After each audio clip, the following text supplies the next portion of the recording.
Então, Lucas 15, de 11 a 32.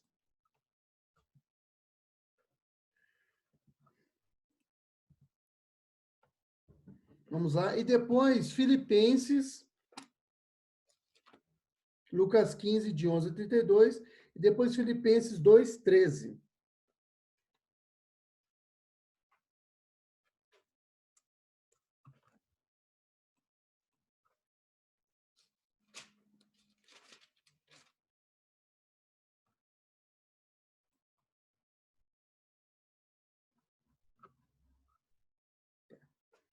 Eu vou ler aqui para vocês, tá? Lucas 15, de 11 a 32.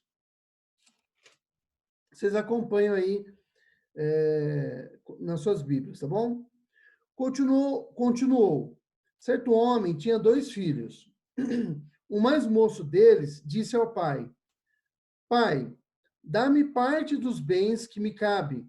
E ele lhes repartiu os haveres. Passados não muitos dias, o filho mais moço, ajuntando tudo o que era seu, partiu para uma terra distante e lá dissipou todos os seus bens, vivendo dissolutamente. Depois de ter consumido tudo, sobreveio àquele país uma grande fome, e ele começou a passar necessidade. Então, ele foi e se agregou a um dos cidadãos daquela terra, e este o mandou para os seus campos guardar porcos. Ali, desejava ele fartar-se das alfarrobas que os porcos comiam, mas ninguém lhe dava nada. Então, caindo em si, disse: Quantos trabalhadores de meu pai têm pão com fartura, e eu aqui morro de fome? Levantar-me-ei e irei ter com meu pai. E lhe direi: Pai, pequei contra o céu e diante de ti, e já não sou digno de ser chamado teu filho. Trata-me como um dos seus trabalhadores. E, levantando-se, foi para seu pai. Vinha ele ainda longe, quando seu pai o avistou, e, compadecido dele, correndo, o abraçou e beijou. E o filho lhe disse: Pai, pequei contra o céu e diante de ti, já não sou digno de ser chamado teu filho. O pai, porém, disse aos seus servos: Trazei depressa a melhor roupa, vestiu-o, ponde-lhe um anel no dedo e sandálias nos pés. Trazei também e matai o novilho cevado. Comamos e regozijemo-nos, porque este meu filho estava morto e reviveu, estava perdido e foi achado. E comeram e regozijaram-se. Ora, o filho mais velho estivera no campo, e quando voltava a aproximar-se da casa, ouviu a música e as danças. Chamou um dos criados e perguntou-lhe o que era aquilo.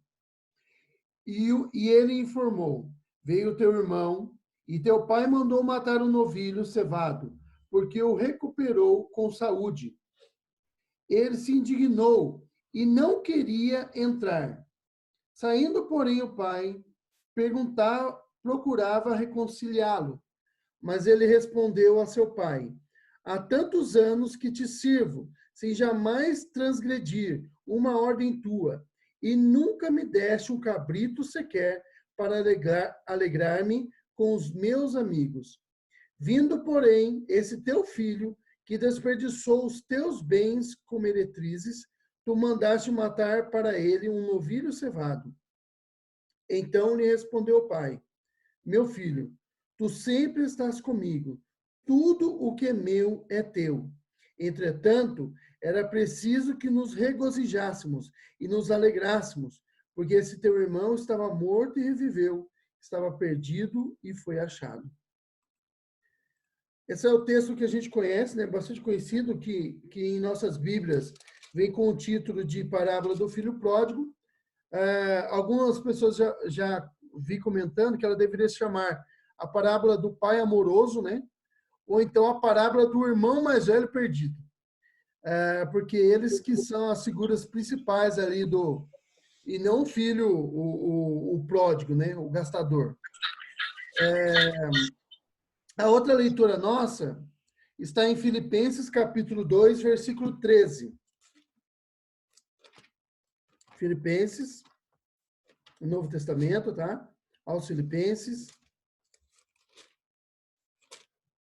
Depois de Efésios, Filipenses, capítulo 2, versículo 13.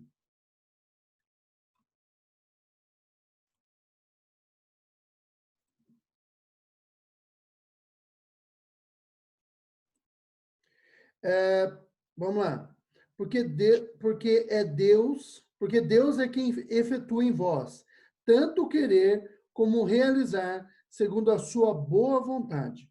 Então, esses dois textos aí um já estava na nossa lição, né? E o outro eu coloquei para nós refletimos sobre ele, porque ele tem muito a ver com a nossa aula de hoje e com as próximas aulas, né, que virão. A aula da semana que vem e as que virão, tá bom? Sobre o plano da salvação. Então, a nossa aula de hoje é sobre o plano da salvação. Nós já falamos em As outras aulas, aulas, né? Diogo. Nós já vimos até agora, na primeira lição. Por que eu preciso fazer a aula Sabe, número 1? né? Sobre a Plano de Bíblia, salvação. na aula 2, sobre Deus, na aula 3, sobre o homem, e agora nós já vimos um pouquinho sobre o plano da salvação em aulas passadas, e agora nós vamos ver um pouco mais sobre o plano da salvação. Essa é a matéria dos próximos estudos, tá? Tanto da aula 5, do estudo 5 do nosso livro, né? Lembrando, o nosso livro aqui, para quem chegou agora, é esse aqui, tá bom? Tanto da aula 5 quanto da aula 6, tá? As duas aulas aí vão tratar a respeito do plano da salvação. Essa aula segue de uma forma mais geral, mais ampla, e depois na aula 6, daqui 2 semanas, nós vamos, se Deus quiser, né, se Deus nos permitir, nós vamos tratar da aula do plano da salvação de forma mais estrita. Opa! De forma mais estrita, tratando aí da questão da eleição, da predestinação, que é mais ligada à nossa doutrina, o calvinismo, né? Doutrina calvinista. Ô, pastor, como nós estamos começando agora, pode falar, pode abrir o microfone e falar. Assim a gente É, já... é que eu vou para eu vou para outra sala também. Está me ouvindo bem? Todo mundo está me ouvindo? Eu estou ouvindo. Está me ouvindo? Tarcísio faz por sinal de positivo aí, gente. A Luísa, Danilão, tudo bem? Ok. Bom dia para todos, graça e paz em Cristo Jesus para todos, tá? Tem gente entrando na tua página agora, porque eu fiz uma ligeira confusão, Diogo, pelo qual eu peço perdão. Eu abri o Zoom e mandei o link para algumas pessoas. E elas vão chegar daqui a pouco, o Acos, o Wilson Cairo, o Ivo e a Márcia, eles vão entrar na tua sala aí, tá? Ah, tá bom. Já estão Devem chegando, entrar. já estão chegando. Então, vai adicionando eles enquanto eu vou falando aí, até é uma boa, né? Eu sei que o Diogo desativou, ele desativa o som de todo mundo, para poder não ter microfonia e interferência, tá, Tarcísio? Bom, muito bem. Pessoal, eu quero lembrar, gente, eu vou pedir para a Irene, a partir dessa semana, acredito que isso vai acabar logo, já está no fim, mas para ela me passar o nome dos aniversariantes da semana e também os aniversariantes de casamento. Não sei se vocês viram que o Alonso e a Marisa fizeram 50 anos de casado.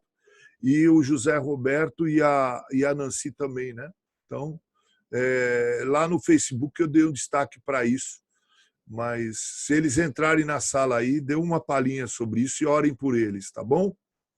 Outra coisa, não deixe de entrar no Facebook à noite, eu vou falar sobre o fruto do Espírito, orem pelo pastor, né?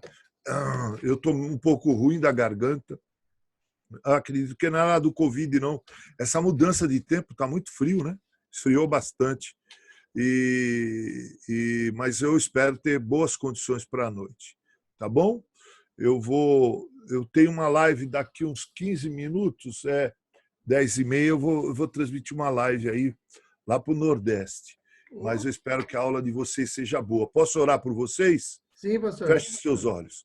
Pai amado e eterno Deus, obrigado pela vida do Diogo, do Tarcísio, desses que lideram a classe de catecúmenos hoje, juntos com a classe de adultos da Igreja Presbiteriana de Mogi das Cruzes. Senhor, despeito de não estarmos no mesmo lugar, juntos, no mesmo local, no templo, nós estamos por esse meio aqui estudando a Tua palavra. Que o Teu Espírito, ó Deus, limpe todos os ripples, todas as interferências e permita um tempo bom de aprendizado e comunhão por esse meio que é a internet. Abençoa o Diogo na transmissão da aula, abençoa cada um que vai assistir. Em nome de Cristo Jesus. Amém. Amém. Deus abençoe a vocês todos nessa aula aí, viu, gente? Obrigado, pastor. Deus Grande abraço e um beijo em todos vocês. Estou com saudades, viu? Amém. Um abraço. Deus abençoe lá na live também. Amém. Até mais. Irmãos, então, voltando aqui, nós fizemos a leitura do nosso texto, tá? E vamos prosseguir aqui com a nossa aula. Então, nossa aula sobre o plano da salvação. Para a gente introduzir essa questão do plano da salvação, eu vou dar uma lida com vocês aqui no que a Confissão de Fé fala a respeito disso, tá? A Confissão de Fé, no capítulo 7 da Confissão, e aí eu já quero fazer novamente reforçar aquilo que eu já venho falando em outras aulas. Irmãos, é de grande importância, é muito importante mesmo que vocês leiam a Confissão de Fé, tá? Ela é muito boa, a Confissão de Fé nossa é muito boa. Leia, ela é um tratado de teologia simplificado, mas ela te ajuda a entender muitas coisas que às vezes você não entende. Então ela já dá uma luz, ajuda bastante. Então eu recomendo com bastante veemência que você leia a Confissão de Fé, tá? A nossa Confissão de Fé de Westminster, foi feita no século 17, mas ela é extremamente atual. E o bom é que hoje em dia ela vem com os textos bíblicos que ajudam você. Mas a nossa igreja defende essa doutrina, mas da onde eles tiraram isso da Bíblia? Os textos bíblicos estão ali, tá bom? Eu não peguei todo o ponto aqui que trata sobre o pacto de Deus com o homem, porque ele é muito grande, nós ficaremos aqui muito tempo. Mas eu peguei só esse ponto aqui que faz um link aí entre a aula passada, que trata do homem, e a aula de hoje, que fala sobre o plano da salvação, tá? Então, eu peguei o capítulo 7, que é que trata do pacto de Deus com o homem, e o ponto 3 desse capítulo, tá? Que diz o seguinte: o homem, tendo se tornado pela sua queda incapaz de vida por esse pacto, o Senhor, o pacto que ele está se referindo aqui, esse pacto é o pacto das obras, tá? Que nós vimos na aula passada. Então, foi aquele pacto que o homem deveria obedecer a Deus para que ele continuasse tendo vida. E o homem fracassou porque ele não obedeceu, ele desobedeceu, comeu do fruto proibido e tornou-se pecador, tá? Então, é esse pacto que está se referindo. Geralmente chamado, dignou-se fazendo um segundo pacto. Agora é o segundo pacto que ele vai tratar, tá? Que é o pacto geralmente chamado de pacto da graça. A palavra graça, irmãos, ela significa favor imerecido. Aquilo que você não mereceu, mas recebeu, tá? É isso que é disso que se trata a salvação. É um favor que Deus nos fez, que nós não merecíamos por nada, que nós fizéssemos, ou que nós fizemos, ou que nós faríamos algum dia em nossa vida, tá? Ele foi graça de Deus, favor imerecido. Nesse pacto, ele livremente oferece aos pecadores a vida e a salvação por Jesus Cristo, exigindo deles a fé nele para que sejam salvos e prometendo dar a todos os que estão ordenados para a vida o seu Santo Espírito para dispô-los a habilitá-los a crer. Então aqui já tem muita teologia só nesse ponto aqui, ó. Ele está falando da queda, está falando do pacto das obras, está falando do pacto da graça, está falando da redenção efetuada através da morte de Jesus Cristo. Está falando da salvação pela fé somente, que é um dos 5 pontos lá, um dos 5 solas do Martinho Lutero, né? Sola fide. A salvação é só pela fé. E para que você possa ter fé, ele elegeu algumas pessoas que tenham fé e ela dá a essas pessoas o Espírito Santo para que esse Espírito Santo produza nessas pessoas fé, para que eles possam estar habilitados a crer. Olha quanta doutrina nós temos aqui, só nesse pontozinho aqui da confissão de fé. Então, ele é muito profundo o que está sendo tratado aqui. Tem muita teologia na nossa confissão de fé, por isso que eu recomendo que vocês leiam com bastante veemência, que eu recomendo isso, tá bom? Vamos lá.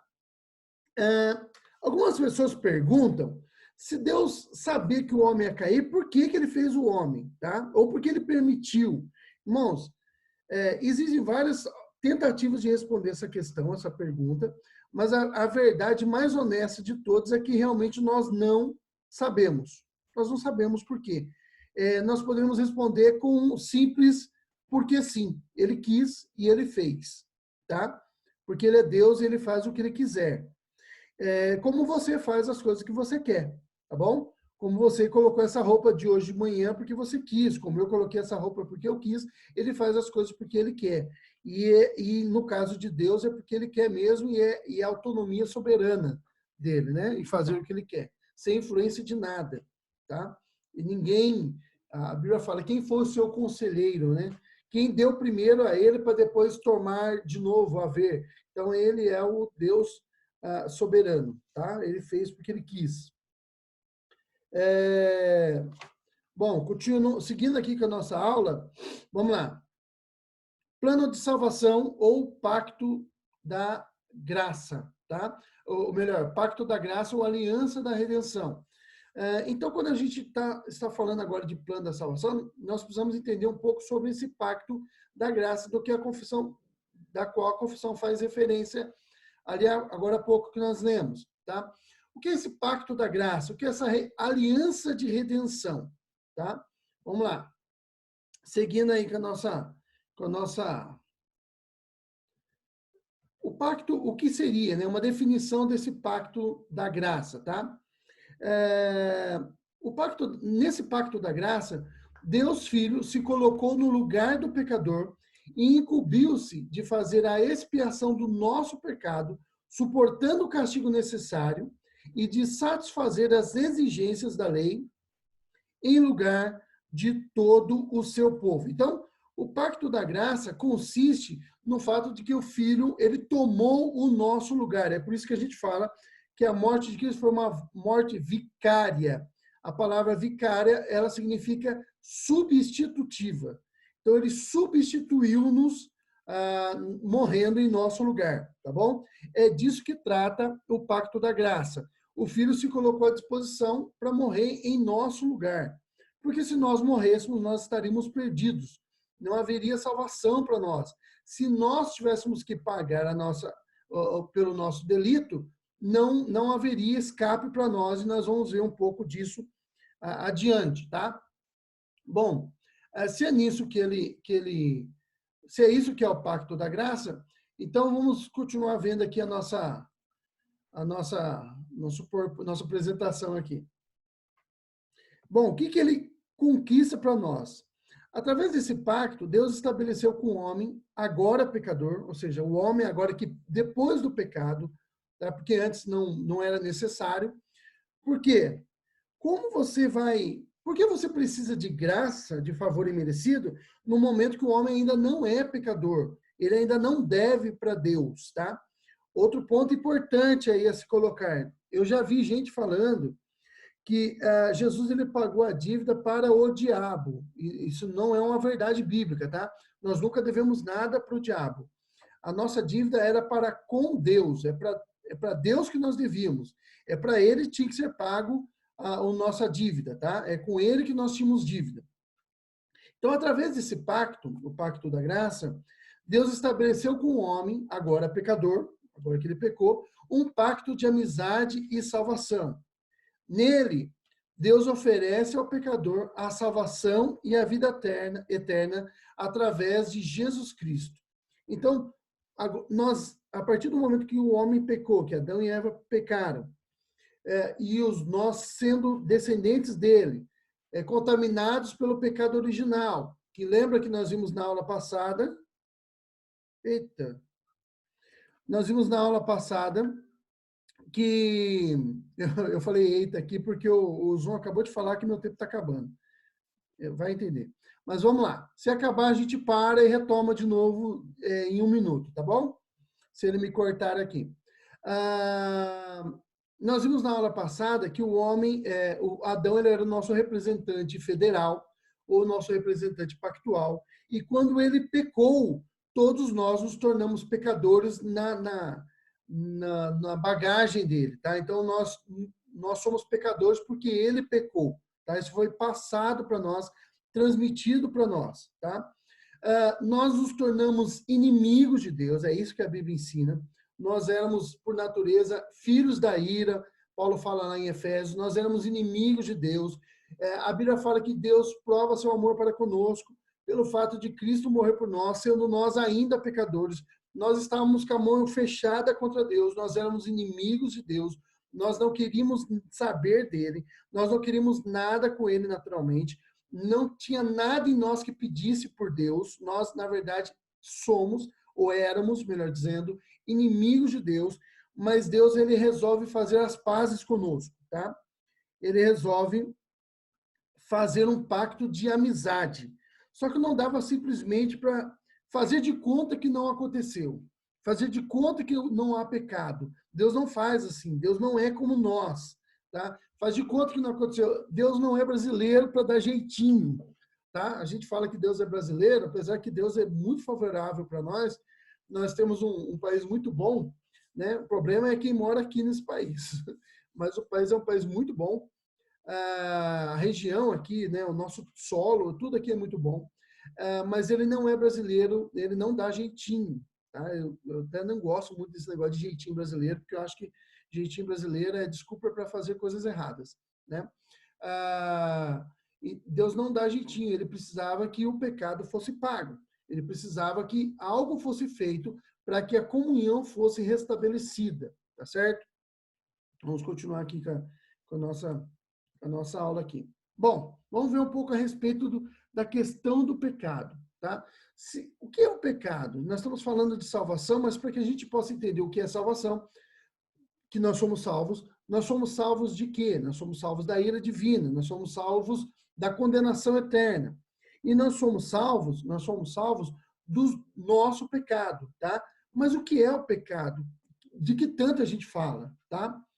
Conforme nós vimos na aula passada, nós herdamos de Adão e Eva tanto a culpa quanto a corrupção. Então, veja só, são duas coisas que nós herdamos de Adão, tá?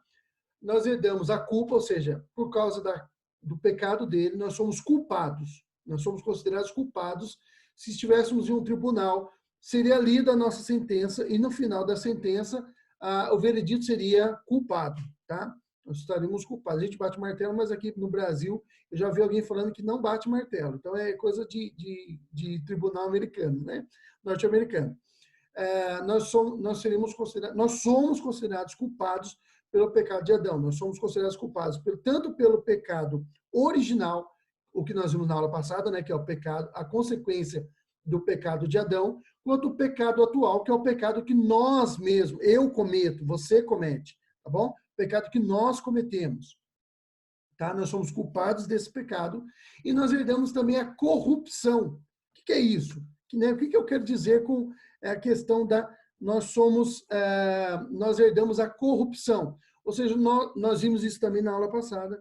Nós não conseguimos fazer o bem, tá? Nós herdamos essa inclinação para fazer o mal e tudo que nós tocamos a corrupção, há pecado, tá bom?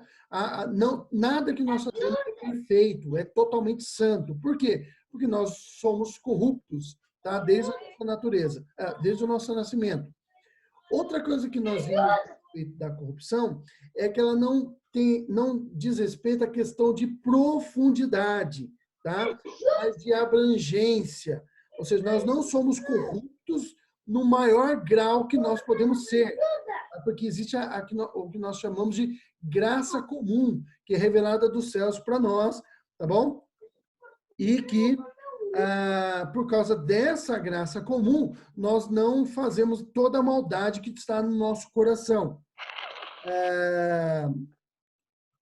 Nós não fazemos toda a maldade que está em nosso coração, mas em tudo que fazemos, a maldade, a mancha do pecado. Tá bom? Tudo que nós Alguém abriu o microfone aí, por favor, feche o microfone. Eu vou desativar, tá? Para todos.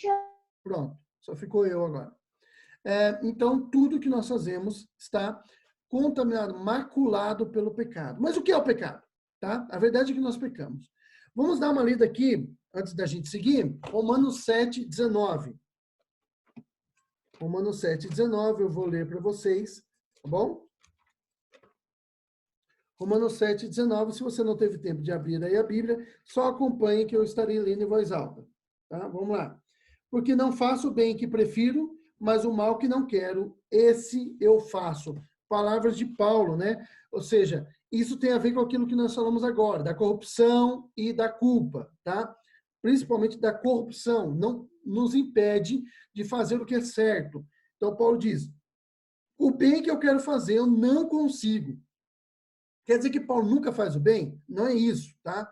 É que ele não consegue fazer o bem o tempo todo. E às vezes, quando ele tenta fazer o bem, às vezes ele faz a coisa errada. É como nós. Paulo não era diferente de nós. Não era porque ele era um apóstolo que ele não errava. Ele pecava também, como a gente, tá, irmãos? E há algo reconfortante nisso. Porque, assim, se Paulo pecava, se Paulo pecava, eu fico também mais consolado pelo fato de eu também pecar. Existe até um ensino que ele não traz de maneira nenhuma esperança para nós, que ele diz o seguinte, olha, Deus, ele ao te salvar, você nunca mais vai pecar. Então, se você está pecando, você não está salvo. Isso gera um desespero, te coloca numa situação de insegurança o tempo todo. Não é isso que a Bíblia ensina, tá?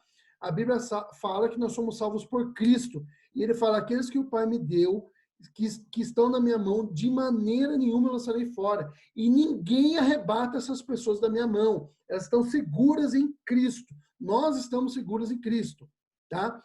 Se foi Ele que nos salvou, irmãos, então nós estamos salvos. Se fosse eu que me salvasse pelos meus méritos, então eu estaria preocupado, porque então eu estou perdido mesmo. Mas se foi Cristo que me salvou, o Todo-Poderoso, o Deus Todo-Poderoso que me salvou, então é impossível Deus estar perdido, tá? Isso não tem a ver com santidade. Santidade, nós devemos procurar, o Espírito Santo trabalha isso em nós, nós precisamos ser santos, tá? Nós devemos lutar contra o nosso pecado, e isso é uma luta para a vida toda, a gente vai fracassar muitas vezes nessa luta, ou quase sempre nessa luta, mas nós devemos lutar contra o pecado, nós devemos odiar o pecado, tá? Pelo que ele faz, porque ele ofende o nosso Salvador, porque ele ofende o nosso Deus que nos amou, nós devemos odiá-lo por causa disso, mas nós devemos também ter em mente que se nós pecamos, nós temos um advogado diante de Deus, tá? Jesus Cristo. Então, hoje nós temos esse advogado diante de Deus, tá? Isso está lá em João, fala disso, né, na sua primeira epístola, lá no finalzinho da Bíblia, tá? Não é o Evangelho segundo João, é lá nas epístolas, lá perto do Apocalipse. Ele diz assim, ó, filhinhos, vocês têm um advogado diante do Pai, tá? Então nós temos um advogado diante do Pai. Mas o que é pecado?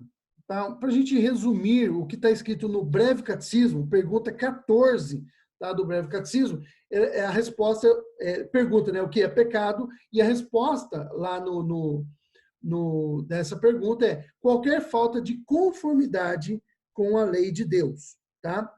Ou transgressão dessa lei. Irmãos, o Zoom está dizendo aqui para mim que eu tenho menos de 1 minuto. Se cair, eu imediatamente já reabro a sala e aí a gente recomeça, tá? Eu fiz um teste antes, ele não tinha caído, eu fiquei mais de 1 hora no Zoom, sozinho, para ver se ele não iria cair, ele não caiu. Agora ele está dizendo que vai cair, então nós vamos retomar já já, tá bom? Se ele cair. Se não, a gente vai continuando aqui. é qualquer falta de conformidade com a lei de Deus ou transgressão dessa lei, tá?